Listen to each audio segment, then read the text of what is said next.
Welcome to Misfit Preachers Christmas edition. Yes, it's almost Christmas. And none of us look Christmassy. Mm-hmm. And Jean looks Santa Claus-ish. Just the white beard. The white beard yeah, and the right. green monkeys, I got it. Jim Carrey's Grinch is brilliant.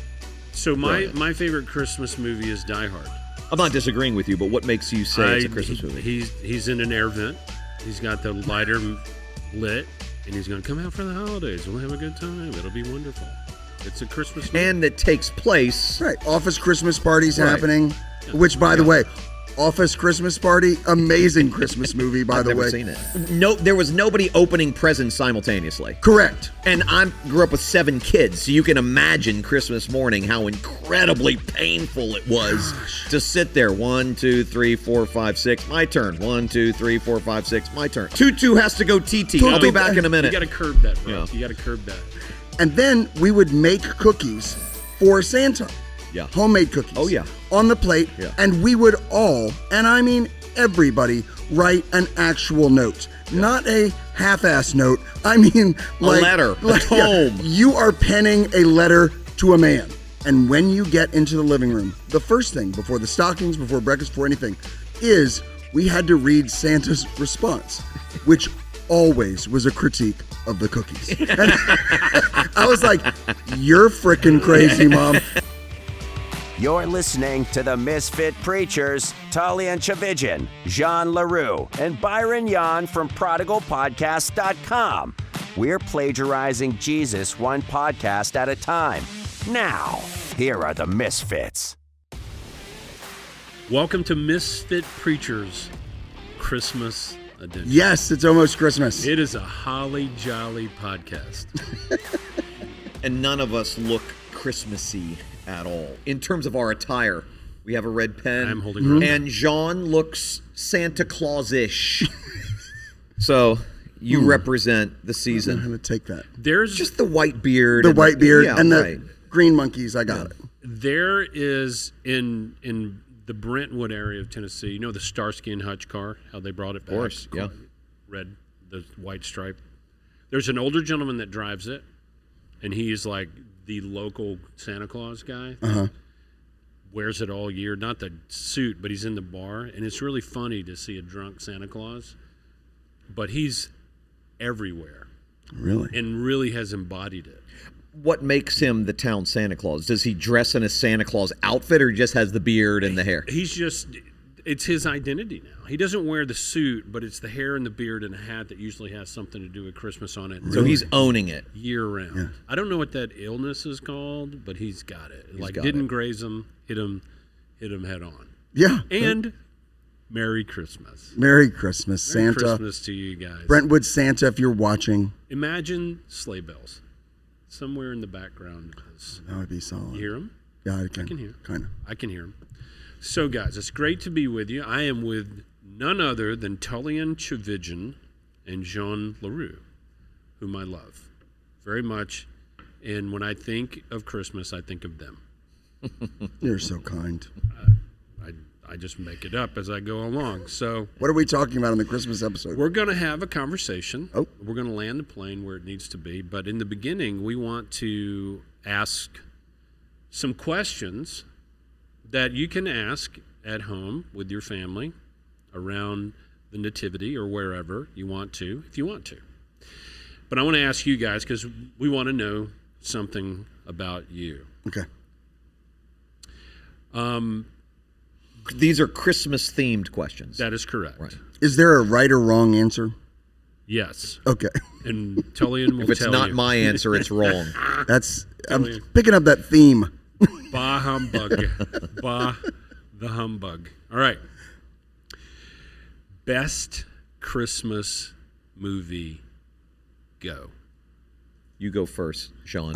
It's Sound of Music for me.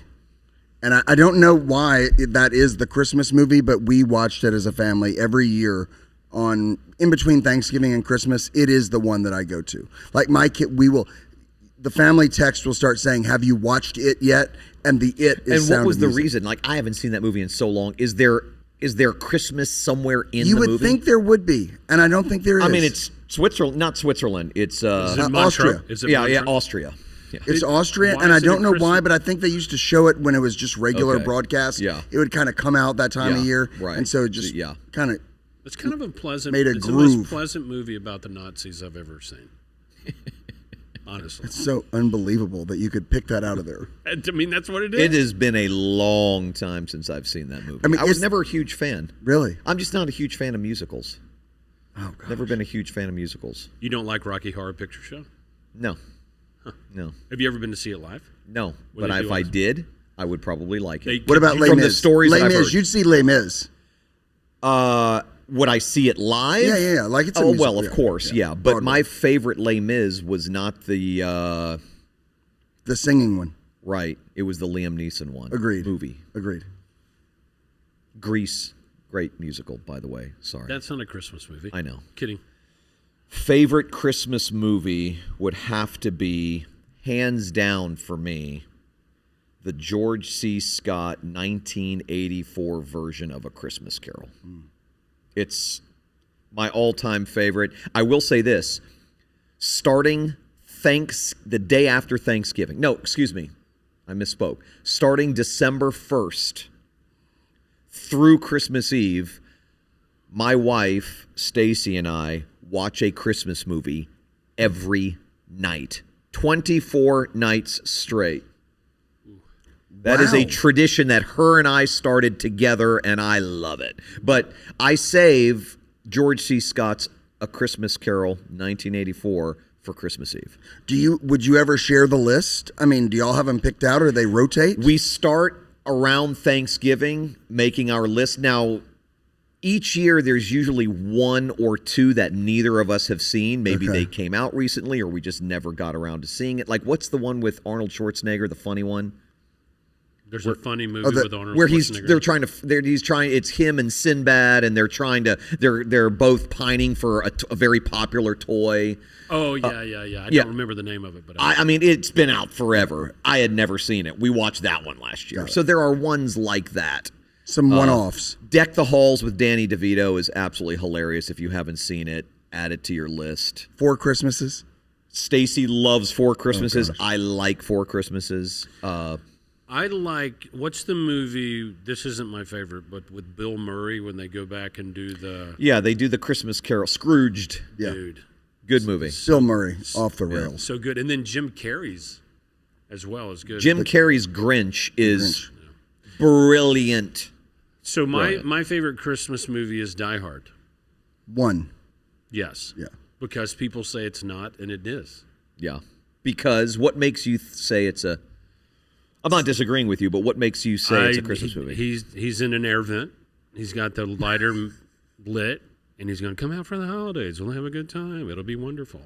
It's a Christmas movie. And it takes place... Right. Office Christmas parties Right. happening. Which, by the way, Office Christmas Party, amazing Christmas movie, by I've the never way. seen it. You're kidding me. I don't think I've seen it. This you know, year. I might, All right, I'm adding it It's, to the it's, list. put it in We the need one-off. some new ones.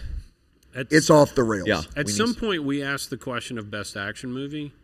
I said John Wick. and then just underneath that, Bourne, right up there close is Die Hard. It was a genre maker changer. I love those kind of movies. What about So the Predator, Commando, all things Schwarzenegger. I like the first Predator, and then they just First Blood, Predator the very first Universe, Rambo. Predator Kids. That What'd we you didn't say? think of that one. First Blood, the very first Rambo. Rambo. Not the second and third Rambo, but the Oh. First Blood, The guy who plays the commander the commander. in the First Blood, the guy in the tent that they bring down to Yeah, Richard Crenna. Gosh, man, I'm impressed. Unbelievable. Who was the sheriff hunting him down? Who was Brian the Dennehy. Come Brian on, dude. Dennehy. I love Dennehy. Dude, he was amazing. Did you like the Rockford Files as well? Not so much. He lived in a trailer on the beach, bro. It was fantastic. Brian Dennehy? No, the guy Rockford, who played Jim Rockford. Jim Rockford. Oh. Random. But the thing, if you ever use the expression barrel chested, he's barrel chested. It's Dennehy. Brian Dennehy. Brian Dennehy. Look it up in the dictionary. All right. Who was also Chris Farley's father in Tommy Boy.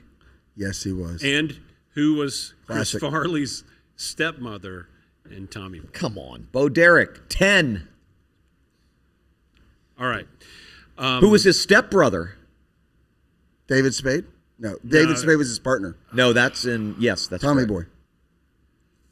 St. Elmo's Fire. Brad. No. No. Jude Law? No. He now does ads for Atkins. Yes. And Yes. He's so irrelevant. I can't remember. Rob Lowe. Rob Lowe. There it is. Oh, wow. The most so handsome he looks like a girl. All right. It's true. It's true. Presents. If you spot it, you got it. Presents. I have heard that.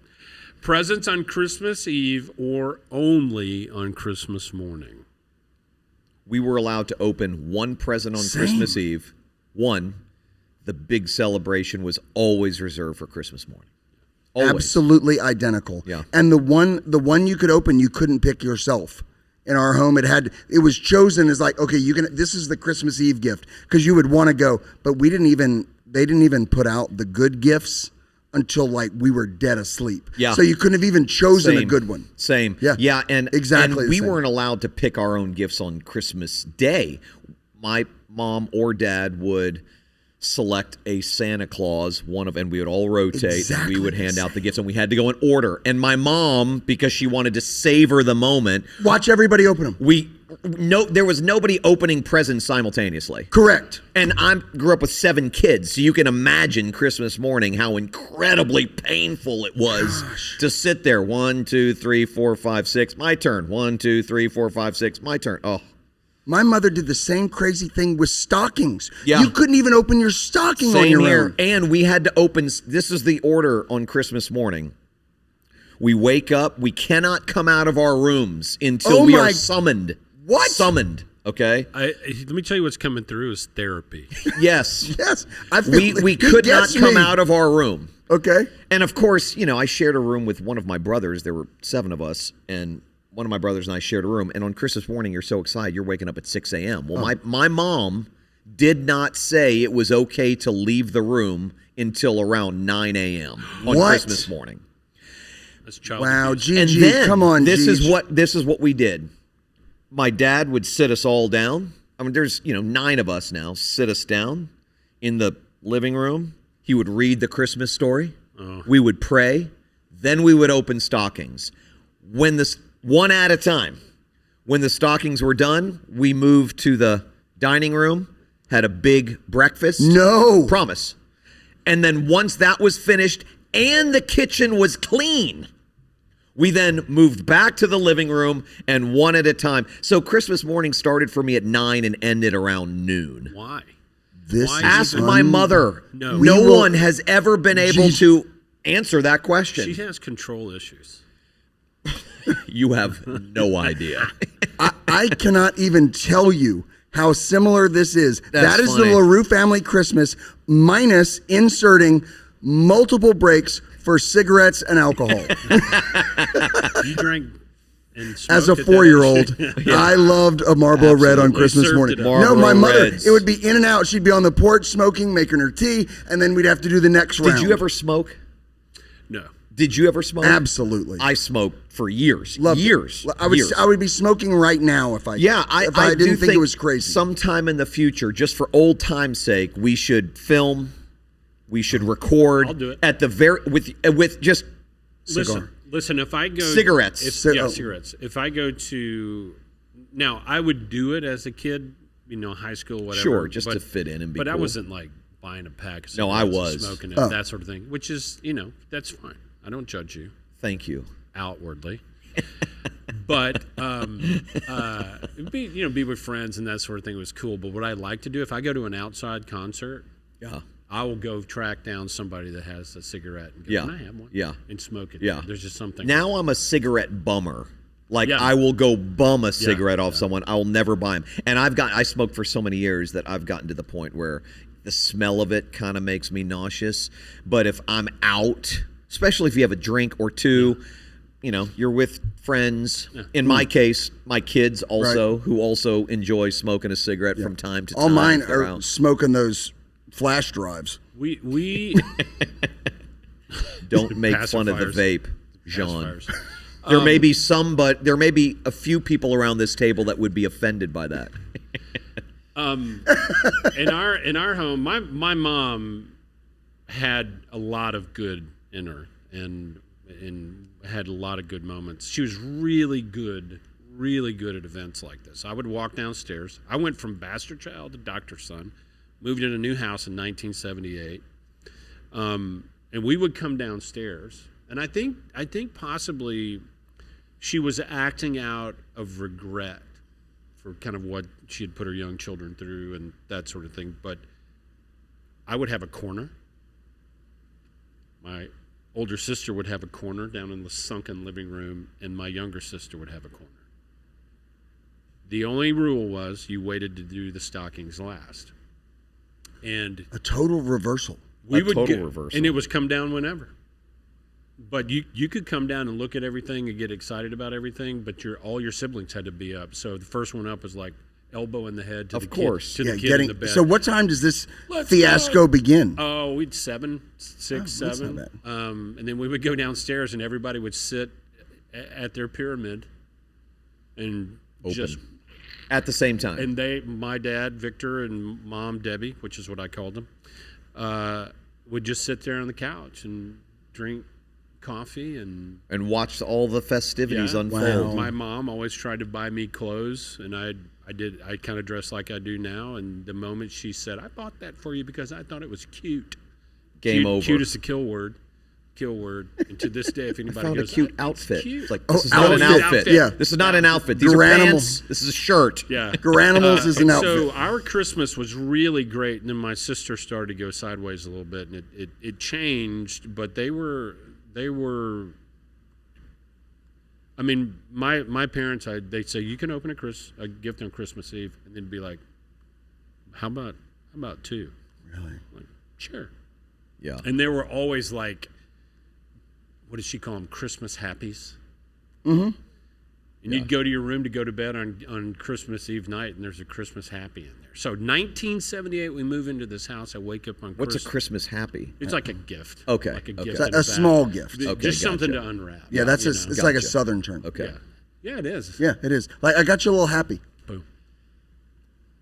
Just kidding. 1978, Star Wars, the first Star Wars. Mm-hmm. The name of that first movie is what? A New Hope. Pass. It's funny when I ask these questions. There's no I've reason. never I don't chosen- even think there's a reason for your chair to swivel this way. Honestly. My mom went and bought me Every Star Wars figure. every figure, Oof. every.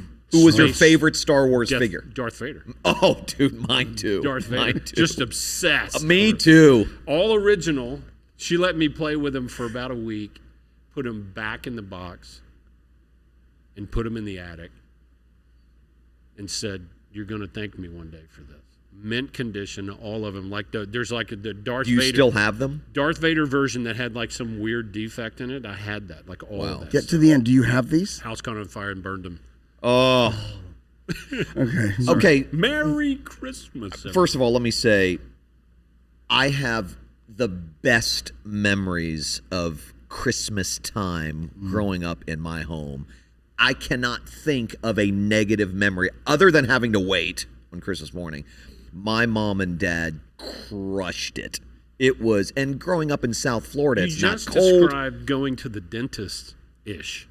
No, that No, was just no. that's just because you're small and you got to wait. Yeah, it's an but now idiosyncrasy. I look back as an adult and I'm grateful that she did it that way because my memories are very vivid.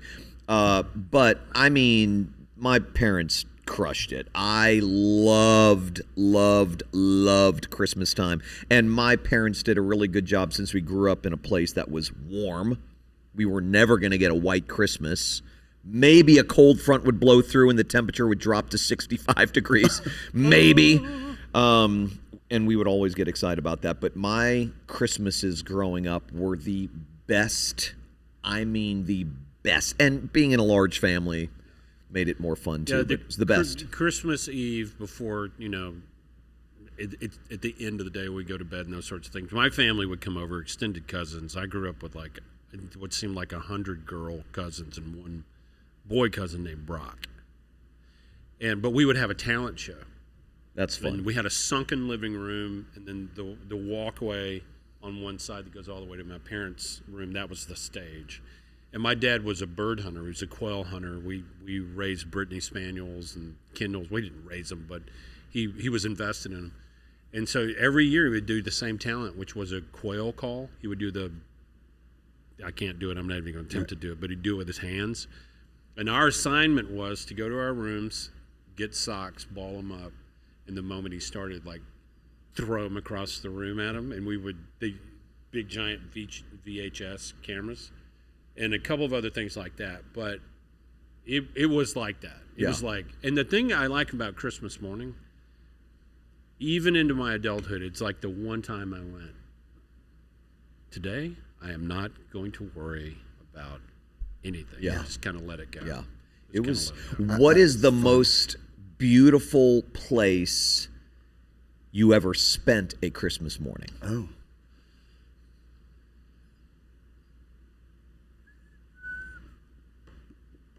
I don't know that I have one. Victoria, British Columbia, when I was about 11 years old. My paternal grandfather had a home in Victoria.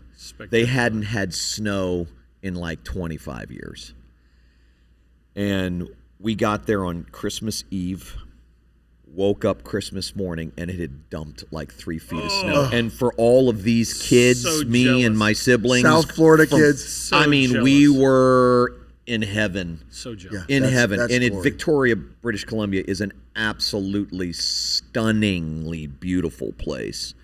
And to spend Christmas Day there that year was most memorable for Incredible. me. Atlantis, Bahamas. That's what I would choose to do now, Not for shabby. sure. in that window. Yeah, mine was T Lazy 7 Ranch in Aspen, Colorado with my dad and stepmother. And we rode snowmobiles around the Tetons Oh, on Christmas Day. I yeah, did that's amazing. Pretty nice. Yeah, that's New nice. Year's Eve there as well, and then did New Year's Eve in Maui. Yeah, that's Hello. All right. next level. Hello. Tell the kids about Santa or no?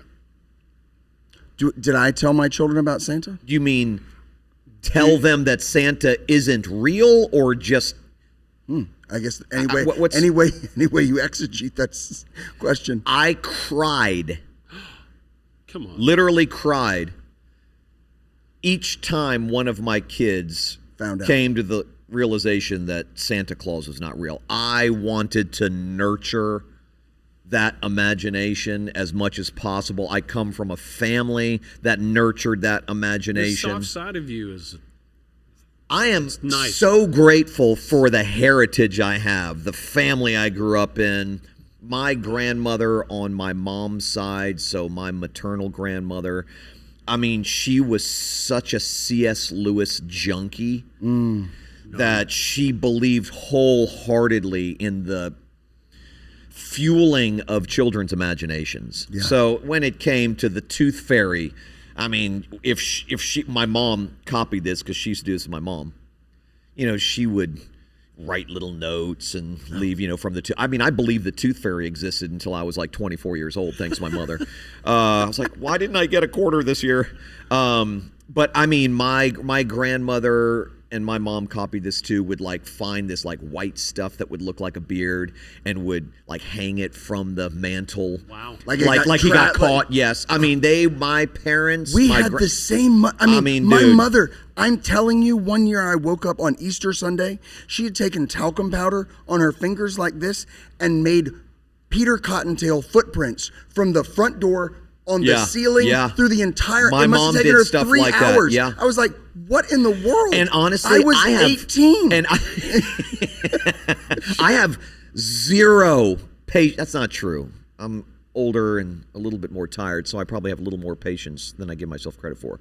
I have very little patience for Christians who think that telling your kids Santa is real is some abomination. I mean, these are not people that I could ever actually be friends with. Right. It's mind-blowing to me. Yeah, it's my children.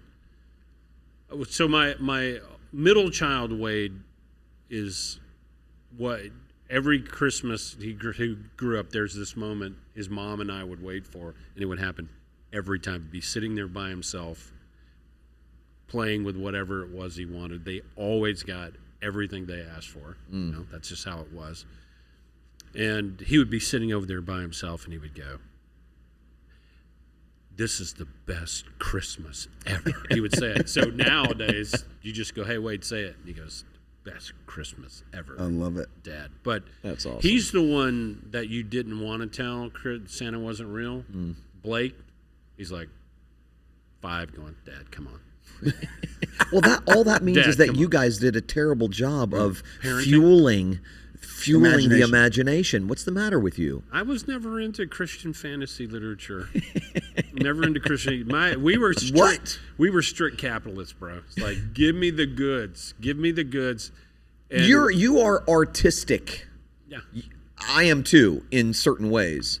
And art thrives on the imagination, the cultivation of imagination. Understood. So you have an imagination, I and you imagine- appreciate it. Yes.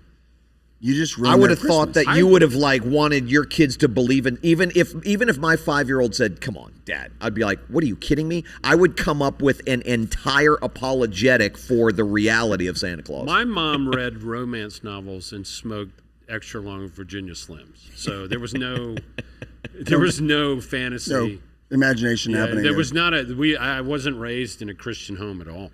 Yeah. So, I mean, my kids have a love for outlaw country, classic rock and roll, good food, good drink, and none of that nostalgia. But what's interesting is that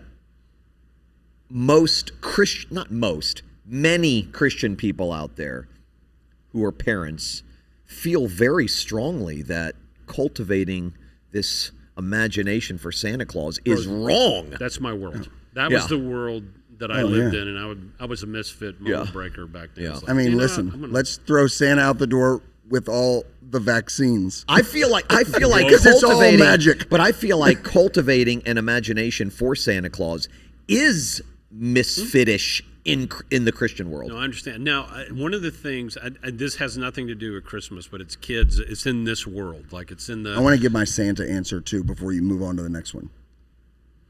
Oh, about the kids. Yeah, he didn't No, answer no, the you question. go. I just want to say before we go to the next question. Anyway, what was I saying? It's on this Imagination thing? Imagination, kids believing in Santa. One of the things we did is, you know how your kids can't say a word or can't express something, so they say it in like a kid would, like G.I. Joes for Wade were G.I. Joes. Yeah. Oh, yeah. Yeah. We fostered that Yeah. until they Yes. were playing with friends at 13, and Shamed. the kid goes, "What are you talking Yeah. about?" We loved it. Like Wade would be in the bathtub, and he wouldn't want to get out because he's having a good time. And he would say, few four minutes," rather than a few more minutes. Few 4 minutes, Dad. My oldest son, Gabe, thought the word fever, when you get sick, was feather until he was probably 10 years old. It's the greatest thing. I love At least it. 10 years And we old. were like, "Don't correct him. Don't correct The him." F word in my home was not the typical F, F word. word. It was F-A-R-T. Hate that word. Don't say it. Do you do it in public? Do you do it? Say the word? No, the action. Come on. This is getting a little personal. So I hate that word, okay? I love mean, that you can't hear it. I hate it. I was And raised, so my kids grew up believing that that's the F word. You're and I would joking. call it the F word. So listen, this is a true story. My boys are outside one day. I know what you're going to say. Nate is at the time probably 8. Gabe is 10. They're on the side yard, neighborhood football game. They're out there playing football. Nate comes running in and says, "Dad, I was inside. Dad, Sammy just said the F word." I'm like, "What?" I run outside. I said, "Sammy, come here." Little neighborhood boy. I said, "Nate just told me you said the F word." He said, "I swear I didn't say the F word." I'm like, "Are you telling me that he's lying?" He's like, "No, I promise you. I promise." They called me Mr. T. "I promise you, Mr. T, I didn't say the F word." And Nate's like, "Yes, you did. Yes, you did." And I said, "Nate, spell what he said." And Nate goes, "He said F-A-R-T." And I'm like, "Okay, Sammy, I'm sorry. It's a little different in our home." I know you didn't say the F word. The but real one. That's a word they think is the F word. Candidating weekend in South Lake, Texas, candidating for an associate pastor role there, my first one, sitting around a table with elders. And Lauren comes up to me. No, it must have been the second. It must have been Nashville. It must have been community at Nashville because they were older then. And Lauren comes up to me, elders everywhere. This pastors. is your daughter. Yeah. Dad, Wade just said the S word. And I just had this state of mind to go, which S word, baby? And she goes, stupid. It's like, Yeah, right. yeah. Funny. I don't like, this is crude and I apologize this close to Christmas, but when people say pee, Yeah. I got to go pee. What do you say? I'm going to the bathroom. And in I our call house, it TT No, because that's what we grew. That's what my mom grew. So to this day, I'm like, I'll be back. I got to go TT. No, you got to stop that. Tutu At the can't. gym. Hold on. Tutu has to go TT. I'll be back in a You minute. got to curb that, bro. Yeah. You got to curb that. Take a We leak. were 100% Santa Claus people. I I'm mean, sorry. Yeah, right. We're talking about taking leaks. Yes, back to you, Back, Sean. back Please. to the Please. podcast. Right. Yeah. Before sorry. Tutu TTs. Right. should've Tutu cut needs to me go off TT. hard So I 10 hope your minutes answers. ago. Tutu needs to go TT. So I hope your answers. Go Try- with your trying. gut. Go with your gut. Okay, so my mother was insane. Let's just start there. Baseline, insane. Google Antonia LaRue obituary, you'll get it. She took Santa Claus so far that, I mean, I swear, if she and your mother got together, Thelma and Louise, drive off the cliff. On Christmas Eve, until she died at 68, about 10, 12 years ago, Christmas Eve, you would open one gift, then we would smoke, because that's what you do, and then we would make cookies for Santa. Yeah. Homemade cookies. Oh, yeah. On the plate, Yeah. and we would all, and I mean everybody, write an actual note. Not a half-ass note. I mean, like... letter, a tome. You are penning a letter to a man. Yeah. We would write the letters. We would put them down. We would all go to bed. And my she's writing the letter. All go to bed. You still can't go in the living room, despite being 40 with 3 kids. You can't go in the living room.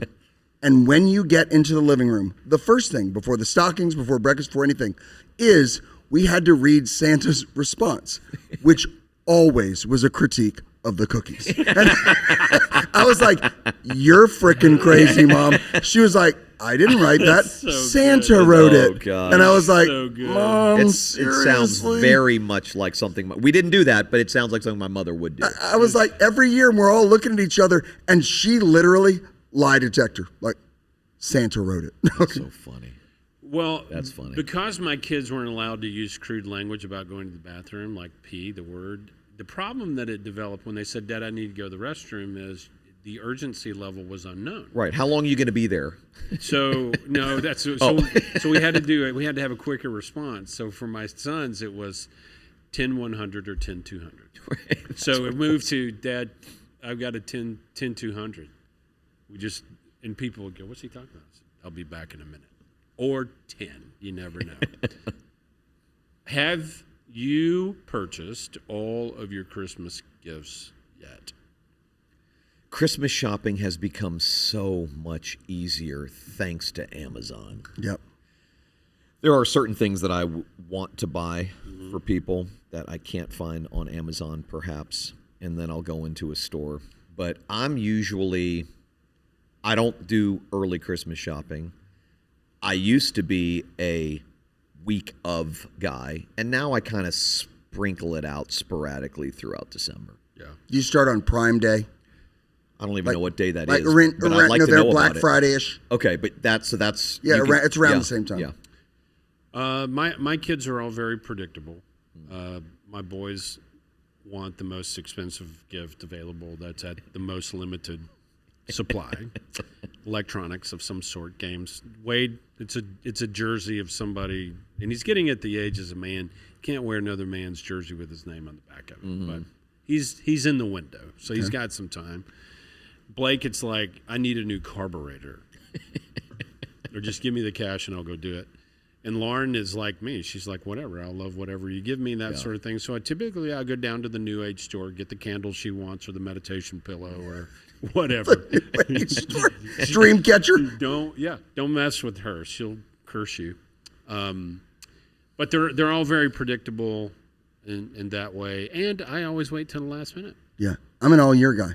I'll start buying them. Smart. I wish I were. When I see things that like are somebody's thing, like one of my, I mean, I don't know about that Language of Love book, but gift giving, my mother, that was it, and I got it. Yeah. Like I'll see it. Like if you mention to me something that you like, and I happen to be in another country and I see it, it's for some reason stays in my head. I have a custom coffee mug at home that proves what you are saying is true about yourself. I marvel at that. I don't have that gift at all.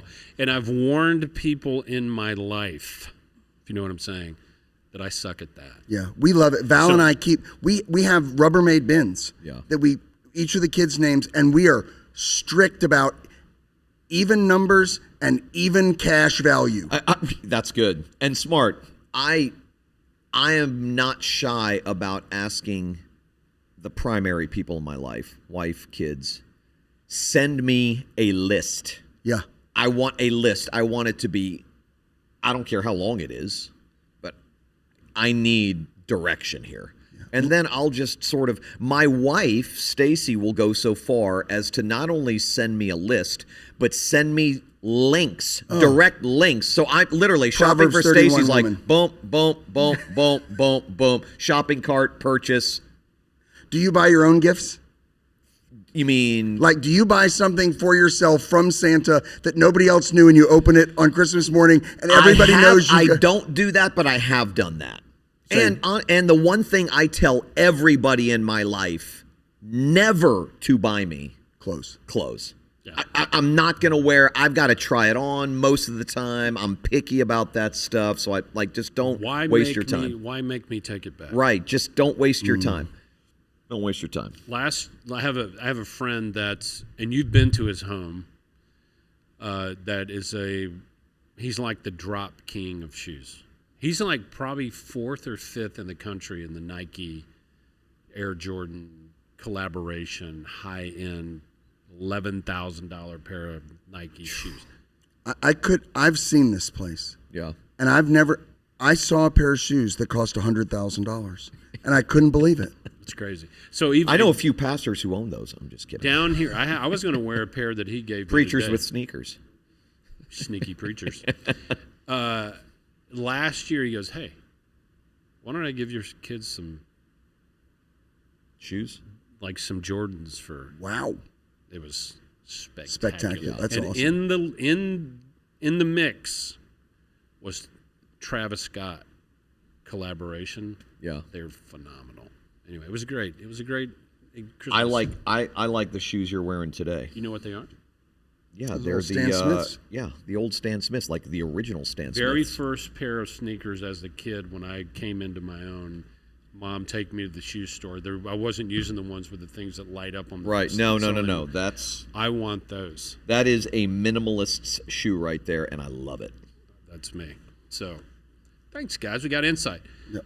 Tell me, and the listener, personally, what brings you the greatest joy around the Christmas season? Now, having said that, and we should address this at some point, there are a lot of people out there, and probably we're some of these, that the holiday seasons are tough. So we as we're talking about this, we don't want to ignore that, and we'll address that. But around the table, and we're really talking about nostalgia here. We could be talking about theology. It doesn't matter. There's no wrong answer here. What brings you the most joy around Christmas time or Christmas? Yeah. I mean, it really, last year for the first time, and we mentioned on a previous episode, I maybe we're just talking about The Chosen,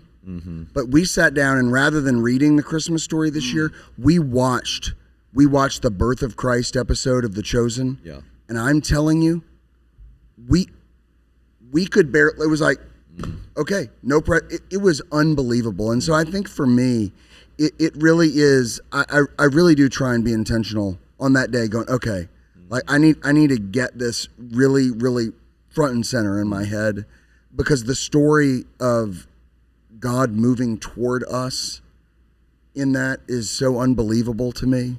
What do you mean, God moving? When I think about what I'm like, and you give me the right amount of anonymity, money, freedom, I'll do any. This heart will run into the darkest places you could find. And in order to rescue me from me, that's the Christmas story, right? God took on flesh so that he might live the perfect life that I couldn't live. I remember telling somebody one time, I said, you've got to reconcile the fact that Christmas and Easter were not on the same day. Because baby Jesus was as sinless, his blood was as perfect, but he lived a life to earn the Father's affection. And that started on Christmas. I like that. It's like there's a reason he was born and lived 33 years. Yeah, right. Didn't leave the next day. As Luke says, he was circumcised on the 8th day in accordance with the law. I have come not to abolish the law, but to fulfill it. Amen. Yeah, piggybacking on that idea, I think the event of the Incarnation, the first Christmas, sums up everything we're about here. That it is our shit that summons God's grace and mercy. It's not our goodness and our cleanness that summons God's grace. It is our badness, our misfitness, our screwed upness that summons God's amazing grace. And I think that's incredibly powerful. I think for me, these days, this is going to sound far less spiritual. And your answer was spot on. Watching my grandkids open up presents, man. I could give a rat's ass what I get on Christmas Day. God is my witness. And I used to love more than anything watching my kids open their gifts. And I still do, but they're all adults now. Being able to relive that by watching my grandkids come to Tutu's house to open their presents and their reaction, it is life-giving to me. Life-giving. Why? What is it in there? From the outside looking in, it makes total sense. Of course. But for you, what does it? I'm extremely nostalgic, very sentimental, almost paralyzingly so at times. I miss so much Christmas in my home with my kids when they were small. And for my kids to now bring their kids to my place and watch them, it brings back some amazing memories. The joy, the ecstatic joy on their faces, their excitement, their gratitude, they're so overwhelmed by these gifts, and we spoil them. Of course. And on Christmas Day. You should. As we should. There is absolutely nothing wrong with that. Yeah, I think about the last 2 Christmases in particular, and I have videos on my phone of my 2 oldest grandsons opening up presents from Tutu and TC, what they call Stacy. They call her what? TC, because that's Mason, my oldest, who's now 9. He couldn't say Stacy when he was... he only knows me with Stacy. I love mispronounced grandparent names more than any other names. My mother wanted to be named grandmother. Yeah. And my niece couldn't say it. She said Gigi. Yeah. And that was it. That was it. Yeah. Mason couldn't say Stacy, so he would say TC, and we thought, this sounds right. So cute. TC and Tutu. But watching them come over, I have videos on my phone of them falling over, running around. It's just, life is... there are things about getting older that are very, very difficult for me to accept. Very difficult. I exercise every day. My body hurts more these days. There are the obvious ones, physical things. But it is, I can hardly walk past a picture of my kids when they were, let's say, 10, 8, and 4 in my home without breaking down. I can't. Those moments are the moments that we're in and the moments we will have. Beautiful. Love them. But the moments that I've already experienced with them in particular, gone. It's forever. good to see this side of you. When you're describing this, I'm sure you relate. I can relate. Absolutely. There was making your kids just 110 proof happy in those spaces. There was always this innocence isn't going to be here all the time. Right. It's like when I pull up, if I drive 6 hours to go on vacation, pull up to the vacation home, very first thing I'm thinking about when I pull in is the time's going to go super fast. I'm going to be leaving in what feels like 10 minutes. Yes. Which is just I'm very aware of that how these my days. brain works. Yeah. And that's that with my kids. It was, you know what? Screw it. I'm all in. Yeah. Anything they want. Yeah. Right here, right now. Yeah. Protect it as long as you possibly See, but can. I don't think I appreciated how quick time passes when I was in my 30s, for instance. I mean, I'm in my early 50s now, having lost as much as I lost 10 years ago, realizing the preciousness and importance of moments. Yeah. And when I think about those precious, important moments, they almost always involve kids and grandkids. I was every always time. wired this way. And Yeah. I'm melancholy, Yeah. which isn't sadness, and it isn't depression, and it isn't Debbie Downer or Eeyore. It's really kind of the capacity to feel the moment. Yes. Yeah. So I would always say there are two types of people in the world. Those that you have to say, hey, quit staring at the Grand Canyon, we have to go. And those who look at it for about 5 minutes and head to the gift shop. Yeah. I'm the former. Yeah. Like there's something in here. Yeah. You know, so I was always, even as a kid, like I would sit around watching my parents or something and know there's a special moment here. I hope everyone. So when the kids came into the world, it was like It's game over. I just sat there and observed it. What's it for you? That thing that makes Christmas the thing. Well, I love theology. Not that that's unique to anyone. And I love the Christmas season from a theological perspective because it reminds me of the intricacies of the grace that we always talk about. So if you think about grace as a big grandfather clock, we're always pointing at the whole thing, you know, the clock, the apparatus, the grace. But if you open it up, there's some complexities that made that possible. So the way well said. So I like to think, you know, most of the people think that God sat down with a pen and a piece of paper and said, first I'm going to, first I'm going to, first I'm going to. But that can't be true. You know, there's not a linear, all things, all time, everywhere, all the time, so on and so forth. And so this is how I think of it in my mind. And I'm not going to go back farther than this, but when he determined to save sinners, what was necessary was instantaneously known and put into place. So as he imagined the clock happened and all the intricacies inside were there. And so think of things this way, and you guys can tell me to stop.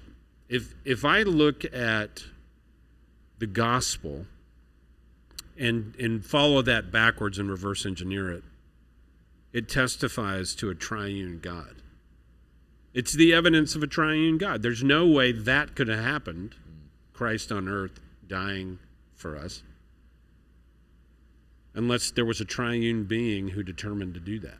You can't get away from those things. So the theology that comes out around the Christmas holidays, and particularly the Incarnation, his humanity was a necessary piece of the execution of grace, right? And you think of humanity, you think of deity.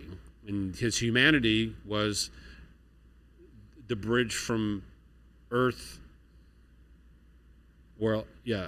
how's it go? Something Heaven along to the lines. earth? His deity brought him halfway from heaven to earth, and Are his you quoting humanity this song? matched that. No. Oh, I thought you were singing that song. Is there a song that goes that way? He came from heaven to earth to show us the way. Yeah, I don't know. I don't know about that. But Can I pause you for? You know I'm going to be singing that the rest of the day. Hey, can I pause you? Can I pause you for one Please second do, and ask you to go back? pick up the clock, take out the triune God, remember our audience, and say part of the clock was that God had to become man to take my place. Yeah. The other was too, it was too lofty. Yeah, I mean that's. But In other words, you're too smart. Thanks. Yeah, like you got to dumb it down for us. Well, I'm not dumbing it down in this moment because you asked me what I liked about Christmas. Dadgabbit. Anyway, you're right. But Is it less followers? My point is, I don't normally talk this way out loud to people, especially you. And I like when this stuff comes up because I can sit and just frickin' nerd out, obsess about it, and it's infinitely great. So here's how it's dumbed down, right? Talk to me. Dumb it down to the frat boy. Jean, you love grace. I do. And you understand it well. I've experienced. For the rest of your life, you will never, ever, ever plumb the depths of the details and the things that God did, the things that he put in place, even in your own personal history, to redeem you. And when you start looking at that, the particularity of it, even on the individual level, it is overwhelming. It is infinitely overwhelming. That he was here, that he had to grow up, that they fled at Christmas. And the story of the wise men and all those sorts of things, that whole scene of him having to run, and that humility in that moment, the fact that God himself incarnate as a helpless child saved me. The reason that I work at it that way is it helps me not take it for granted underneath all of the smells of candles and all the things that we eat and all the whatever it is. I just kind of sit there and marvel at, I don't think people understand how, of course they do, but we don't. I think you said it right a few minutes ago. I don't think we can understand. Never. Yeah. As finite, fallen humans, and I'm gonna say we know it's true. Yeah.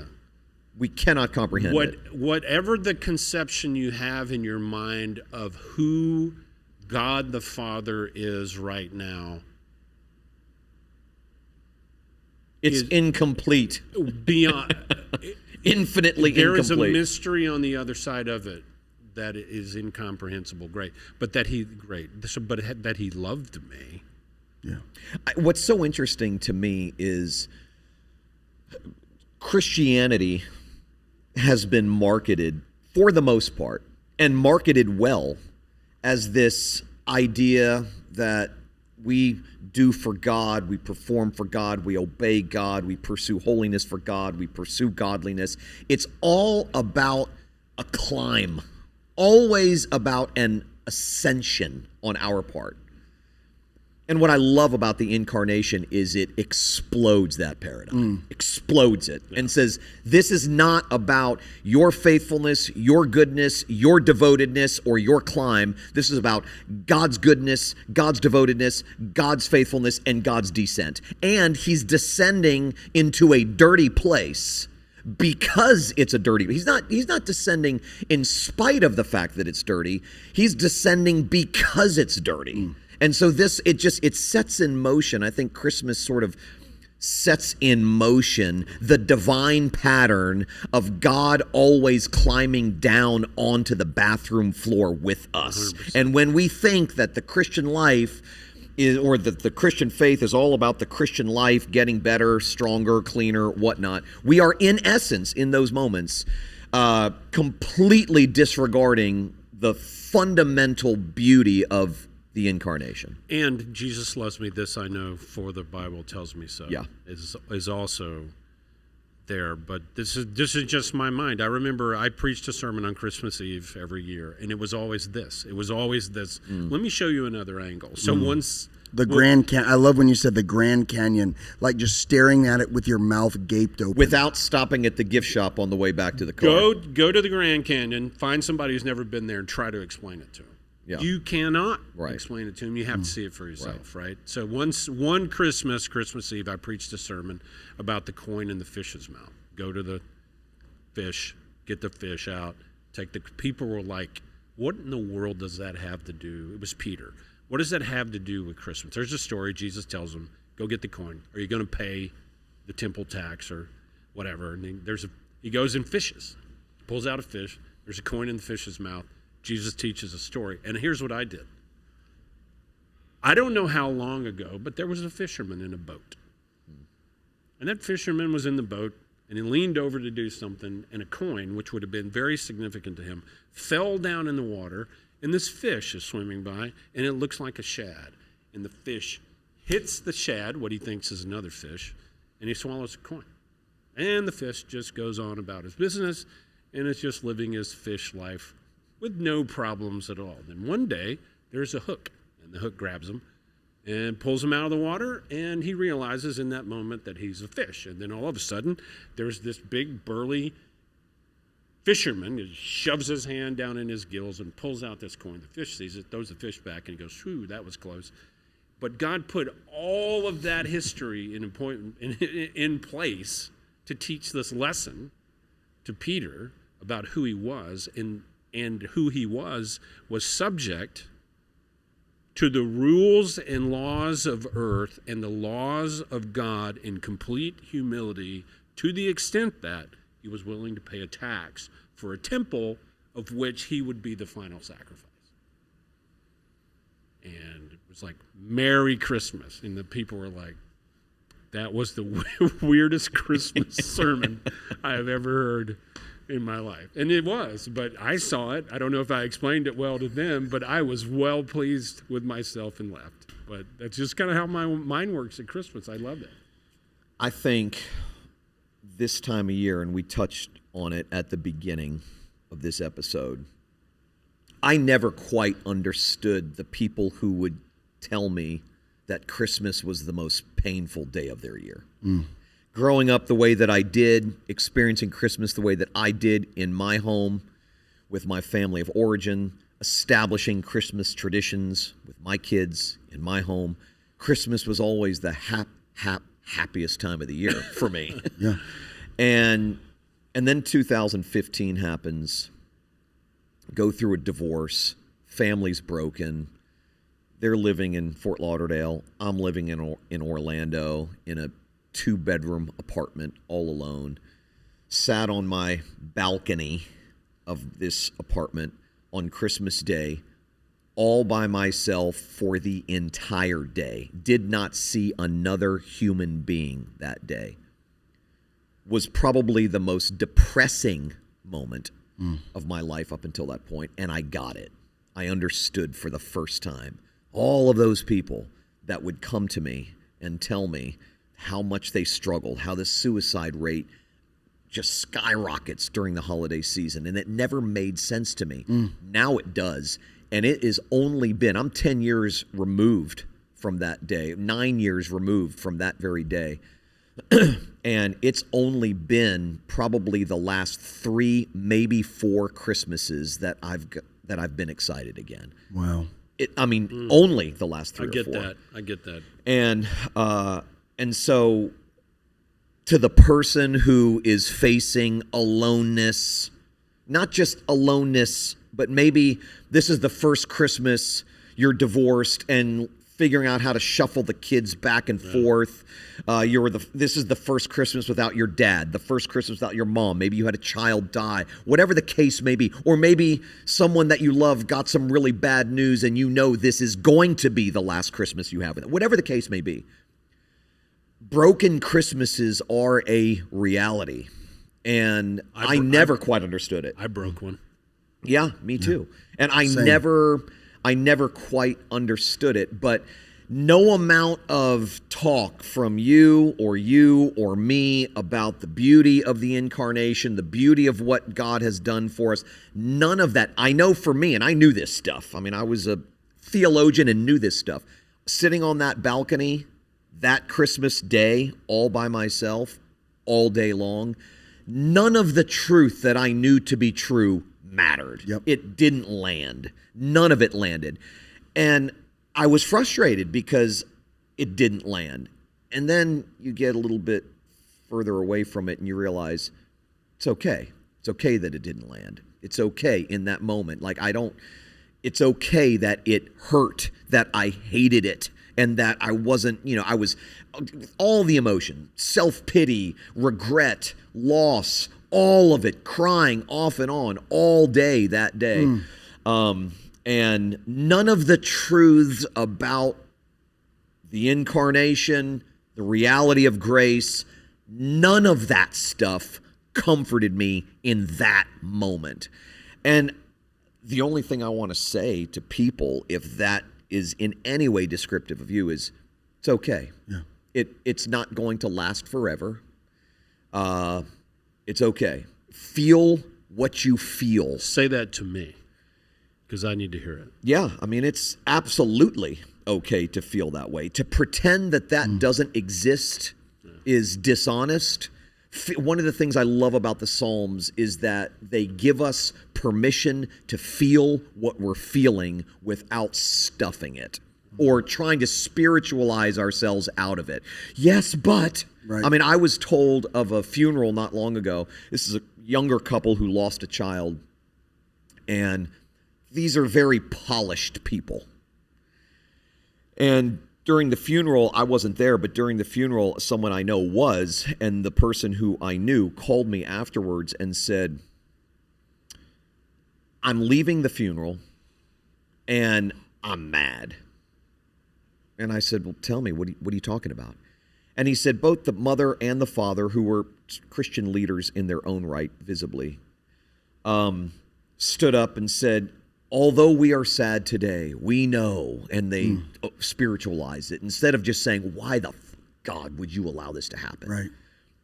And that is oftentimes what the Christian community tells us is the right thing to do. God is good all the time. You lose a child, you get exposed for your worst moment, you go through a divorce, whatever the case may be. But God is good. I'm like, bro, there'll be a time to say that. Yep. It ain't now. Right. I mean, have all of the FU conversations with God you need to have. It's okay. Right. He can handle it. And we have plenty of evidence in the Bible that proves God can handle it. And so I would just say to those people, feel it all. There is so much benefit in feeling the grief. Even though it doesn't feel like a benefit in the moment, there is so much benefit in feeling the grief, in feeling the sadness, in feeling the despair, and realizing that we are broken people who are living in a broken world with other broken people, and that's okay. Yeah, that response is as natural an emotional reflex as, getting Which that rubber response? mallet. Feeling it, letting That's it right. come in, right? Yeah. And the idea that we need to suppress that. Yeah. It is. Or make ourselves feel guilty for not having more faith in that moment. I mean, I don't even know what that means. I mean, like, yes, this is a terrible thing, but I should still be praising God in this moment. Maybe there are moments where you can do that. I can't. I think people misunderstand that lamentation is also a form of worship. That's exactly right. Yeah. Don't pretend the pain isn't there. It's real. And you can try to talk yourself out of it by saying, yeah, but in the grand scheme of things, this pain is so much smaller than, the pain that many people experience. And I'm like, bro, it's your pain. Feel it. Yeah. To you, this feels like the end of the world. Don't minimize it. Don't maximize it, but don't minimize it. Don't spiritualize it. Just feel it. And it's real. But you do, if you're in that state, I've been there recently, it's really hard to walk around in the midst of a holiday like this with all the joy, yes, all the sounds. It's a trigger. It's one bit. It's 25 days of a smile, right? Right. And you either put on the plastic and go with it, or you go, I'm done with that. I'm going to feel what I need to feel. I need to feel this right in this moment. It can be a huge challenge. And it's not even so much a conscious decision as much as I am feeling this.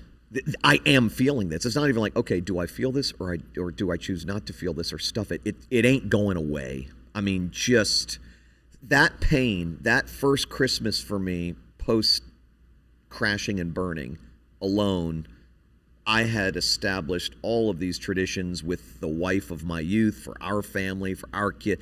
I was devastatingly sad. Devastatingly sad that day. Depressed in a way I had never felt before. And I look back now, and I don't ever want to experience a Christmas like that again, but I'm glad I experienced that one. You know, when you were talking, I mean, I know we're over. Sure. But when you were talking just now, the thought hit me that we do such a great job of addressing the broken parents or the divorce or all that. And literally when you were talking, I thought, and there are kids, children of divorce, who are sitting here today.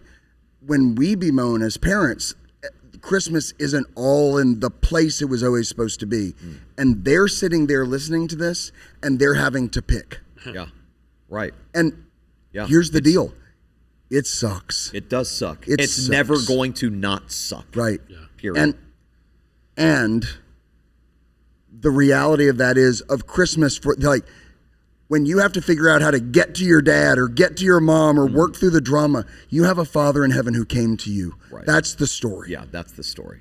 At the end your of the day, story. that's the story. You're so right. My kids are like, Dad, why don't Mom and you and us just be together on Get Thanksgiving? over it. Yeah.